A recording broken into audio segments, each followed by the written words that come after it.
Dharali, Harsil valley, Uttarakhand का वो गांव जिसने 5 अगस्त 2025 को विनाशकारी त्रासदी को झेला।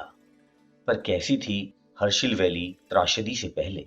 मैंने त्रासदी से पहले यहाँ गर्मियों में कुछ दिन बिताए थे और अनुभव किया था पहाड़ों की जीवन शैली का, यहाँ के स्थानीय भोजन का, यहाँ के स्थानीय वनस्पति का, सुंदर से सेब के बगानों का, लकड़ियों के घर का, कल्प केदार जैसे ऐतिहासिक मंदिर का। और मुझे सौभाग्य मिला था कुछ स्थानीय लोगों से मिलने का।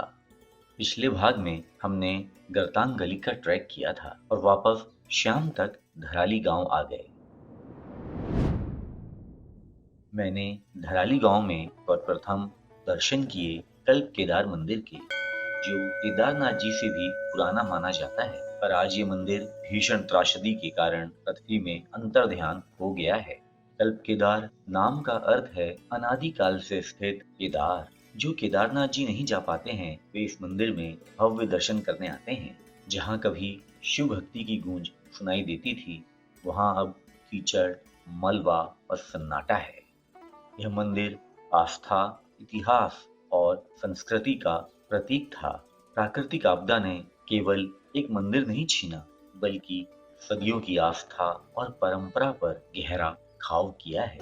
ऐसे ऐतिहासिक शिव मंदिर के दर्शन के बाद हम चल दिए अपने होम स्टे।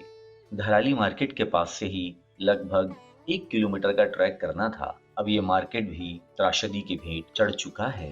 थोड़ी देर में मैं सेब के खूबसूरत बगानों के बीच से होते हुए पहुंच गया अपने होम स्टे एप्पल्स एंड गुलाब।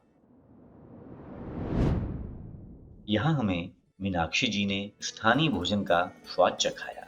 सबसे पहले हमने मंडवी की रोटी को बनते हुए देखा। उसके बाद सूखे एप्रिकॉट या चिली, सूखे सेब और पुदीना की चटनी का खट्टा मीठा स्वाद लिया।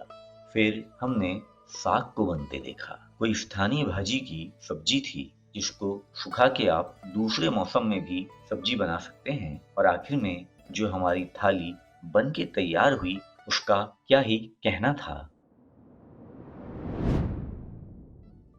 हर्षिल वैली अपने सेब के बागान, अखरोट, चेरी और राजमा दाल के लिए प्रसिद्ध है।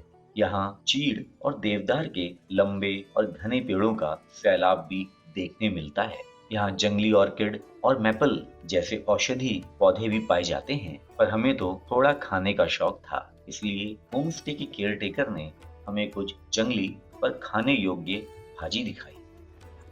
ये देखो, ये जंगली साग है। जंगली साग है ये। हाँ। ओके, इसको क्या बोलते हैं? ऐसा कुछ खास नाम नहीं है। खास नाम नहीं है, इसे हम गढ़वाली भाषा में चुलरू बोलते हैं। चुलरू। हाँ, सेम है घास है। सेम घास है। हाँ, पर मतलब नाम ना चुलरू सेम है। ये जगह जगह ढूंढना पड़ता है। जगह जगह ढूंढना पड़ता है इनको। हाँ, जैसे ये बड़े हो गए, देख लो। अब ये फिर हमने फाफड़ा का पौधा और उसका सूखा हुआ रूप भी देखा, जिसे उत्तराखंड में सूक्ता कहते हैं। अब बात करते हैं हमारे होम स्टे की। एप्पल्स एंड गुलाब, लकड़ी का एक बहुत ही खूबसूरत घर।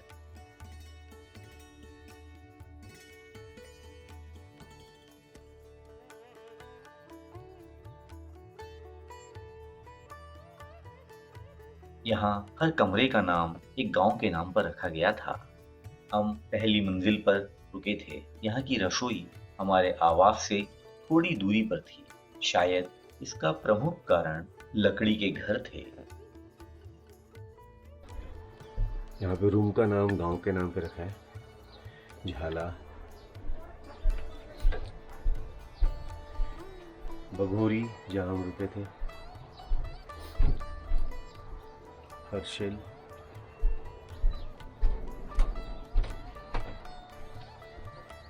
सुखी। इस होमस्टे की सबसे अच्छी बात थी कि ये चारों तरफ से सेब के बगानों से घिरा हुआ था। पहाड़ों के बीच ये होमस्टे अपनी शांति और सुंदरता के अद्भुत संगम के कारण अद्वितीय और अनोखा होने का अनुभव करा रहा था। दूर कहीं बर्फीली चोटियां हमें आने वाले तपोवन ट्रैक के लिए प्रेरित कर रही थी। मैंने अब धराली गांव घूमने का मन बना लिया। यहाँ नीचे तो केवल मार्केट थे, पर असली ग्रामवासी तो पहाड़ों में रहते थे। लकड़ी के प्यारे से घर और यहाँ होने वाली खेती भी देखने मिली। यहाँ एक खूबसूरत सा स्कूल भी दिखा और फिर हमें मिले खेमचंद अंकल। उन्होंने हमें अपने घर निमंत्रण दिया और कुछ महत्वपूर्ण जानकारी भी बताई। हाँ, हेलो सर। सर ये खेम सर हैं, धराली विलेज में रहते हैं। सबसे ऊपर लगभग इनका घर है। बाकी सर बताएंगे कि लकड़ी का मकान क्यों यहाँ ज़रूरी है और सीमेंट का मकान यहाँ पे क्यों फेल हो जाता है। सर, लकड़ी का मकान इसलिए कि सर्दी में ये जो है गर्म रहता है और गर्मियों में ये ठंडा रहता है। और दूसरा क्या है, जब यहाँ जो है ये जोन 5 है अर्थक्वेक के मामले में। तो जोन 5 में ये होता है कि लेंटर का जो मकान है वो जल्दी ब्लास्ट हो जाता है, टूट जाता है, क्रैक आ जाते हैं तो जल्दी क्रैक आ तोड़ जाता है, टूट जाता है। काफ़ी नुकसान हुआ जब अर्थक्वेक आया था। तो ये ऐसे जैसे वो लकड़ की चरखी होती थी ना, हाँ हाँ हाँ, ऐसा स्विंग करेगा लेकिन नुकसान नहीं स्विंग देगा। करेगा और अपन को नुकसान नहीं होगा। नहीं होगा सर जी, ये है इसमें। और ये जो कंक्रीट है, ये कंक्रीट ड्यूरेबल नहीं है, Durable यहाँ नहीं। के लिए बिल्कुल नहीं है। ओके। क्योंकि ये सड़ जाती है इसकी छत, बर्फ जब गिरती है छत तो। छत पड़ जाती है, जब अर्थक्वेक आएगा तो इसकी छत एक तरफ जाएगी और ईंट एक तरफ चली अरे जाएगी। बाबा रे। जी हमने देखा। और जो पुराने टाइम पे छत पे मोटी लकड़ आप यूज करते थे। वो मोटी लकड़ इसलिए यूज़ करते थे कि उस टाइम चद्दर नहीं होती थी हम्म, और वो 2.5 इंच की होती थी, मोटी वो लकड़ 2.5-3 इंच की। जी जी। तो उसको इस तरह से बनाया जाता था, बीच से गहरा होता था वो। तो वो ऐसे निकल जाता था, स्नो निकल जाता पानी जो है निकल जाता था उसमें। पानी या स्नो निकल जाता था। जी हाँ। अब क्या है कि अब लकड़ थोड़ा पतली डाल रहे हैं और इसके ऊपर हम लोग डाल रहे हैं टीन डाल रहे थे, टीन डालने से उसकी वो उम्र ज़्यादा बढ़ जाती लाइफ बढ़ जाती लाइफ बढ़ है। लकड़ की लाइफ 8-10 साल थी पहले, जी। और टीन की लाइफ चल जाती 25-30 साल तक, ज़्यादा चलेगी और ज़्यादा चल जाएगी। हाँ जी। बहुत बढ़िया सर, थैंक यू सर, धन्यवाद। ये जो नीचे ये केल का पेड़ है, केल के पेड़ है और जो ये हमें जो ऊपर दिख रहे हैं इतने खूबसूरत सा, ये भी केल है, बट ये जो खंबे है ना, ये बिम, हाँ हाँ हाँ हाँ, ये देवदार के हैं। बिम जो है वो देवदार के हैं।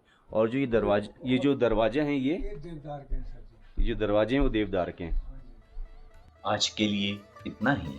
कल चलते हैं धराली के एक बहुत ही सौंदर्य से परिपूर्ण ट्रैक पर, जिसका नाम है 7 ताल। तब तक के लिए अपना ख्याल रखिए। आपका दिन शुभ हो। नमस्कार। जय मानव।